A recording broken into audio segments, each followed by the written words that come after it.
আজকের এই ছানার পায়েসের রেসিপিটা এতটাই সুস্বাদু, একদম মেল্ট ইন মাউথ, মুখে দিলেই সাথে সাথে মিলিয়ে যাবে। দোকানের মতো না, দোকানের থেকেও খুবই সুন্দর এই রেসিপিটা আজকে আমি তোমাদের সাথে শেয়ার করব।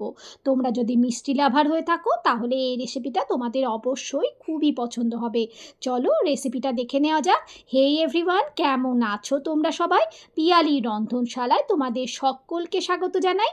এখানে আমি ফুল ফ্যাট মিল্ক নিয়েছি 1 লিটার, মানে 2 প্যাকেট নিয়েছি, হাফ লিটার করে। এটাকে আমি ছানা কেটে নেব।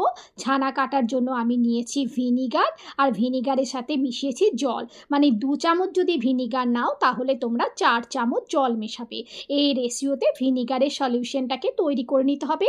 দুধটাকে প্রথমে বয়েল করে নিতে হবে, ফুটে গেলে গ্যাসটা একদম অফ করে দিতে হবে। বেশ কিছুক্ষণ ঠান্ডা করে নেবে, মানে একদম ধোঁয়া উঠবে সেই সময় ভিনেগারের সলিউশনটা দেবে না। একটুখানি ঠান্ডা হবে, তারপরে দেবে, এবং ক্রমাগত নাড়তে নাড়তে ছানাটাকে তৈরি করে নিতে হবে।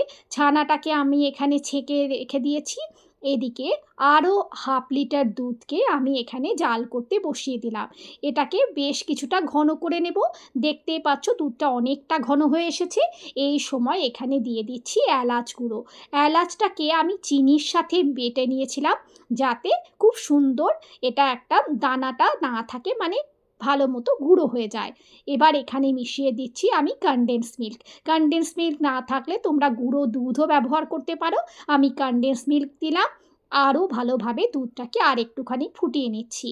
এবার দিয়ে দিচ্ছি আমি পরিমাণ মতো চিনি। আমি বাড়িতে তৈরি করছি সেই কারণে চিনিটা কিন্তু কমই রেখেছি।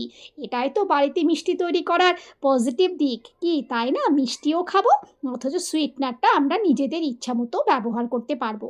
আর দিয়ে দিলাম পিঞ্চ অফ সল্ট, মানে খুবই অল্প। এটা তোমরা কিন্তু টেস্টে বুঝতে পারবে না, কিন্তু মিষ্টিতে যদি একটু চিনি সঙ্গে লবণ ব্যবহার করা হয়, দারুণ একটা ব্যালেন্স স্বাদ আসে।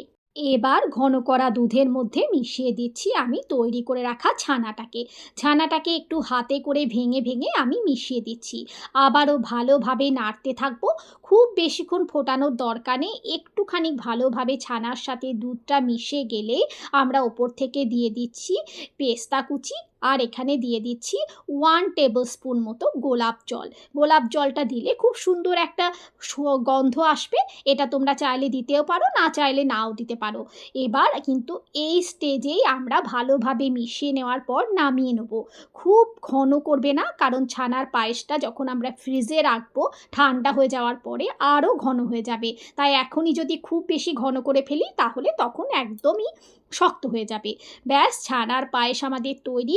ওপর থেকে আমি দিয়ে দিচ্ছি আরও কিছুটা পেস্তা কুচি, আর দেখতে সুন্দর লাগার জন্য আমি দিয়ে দিচ্ছি গোলাপের পাপড়ি। এটা আমার কাছে শুকনো গোলাপের পাপড়ি কিছুটা ছিল, সেটাই আমি দিয়ে দিলাম। এবার রুম টেম্পারেচারে ঠান্ডা হয়ে যাওয়ার পরে আমি এইটাকে রেখে দেবো কিছুক্ষণ ফ্রিজে।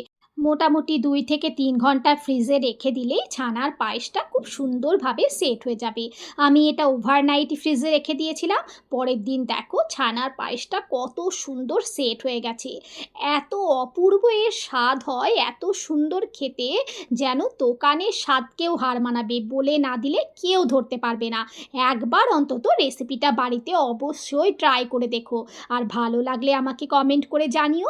আমার চ্যানেলটাকে সাবস্ক্রাইব করে দিও। ফেসবুক থেকে দেখলে পেজটাকে ফলো করে দিও এরকম দারুণ দারুণ রেসিপি আরও দেখার জন্য। তাহলে আজকে আসি, দেখা হচ্ছে নতুন একটা রেসিপির সাথে।